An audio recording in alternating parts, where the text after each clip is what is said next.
Have you ever gotten metronidazole for your pet for its diarrhea? Or are you a vet that treats diarrhea all the time with metronidazole?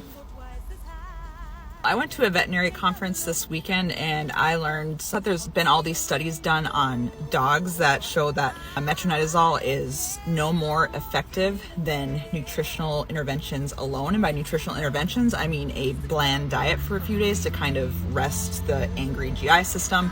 They also compared metronidazole plus a bland diet compared to just the bland diet, and they performed equally. The current recommendations say you should only be using metronidazole, which is an antibiotic, if there are signs of sepsis or systemic infection.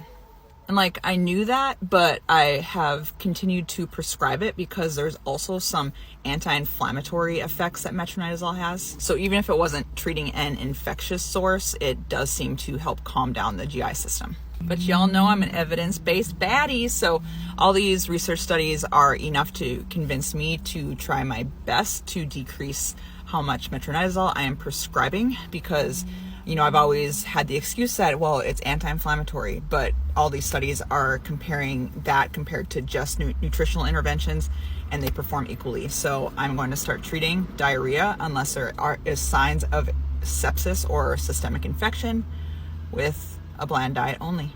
There's also a little evidence to show that some probiotics are a very low risk, possible beneficial intervention.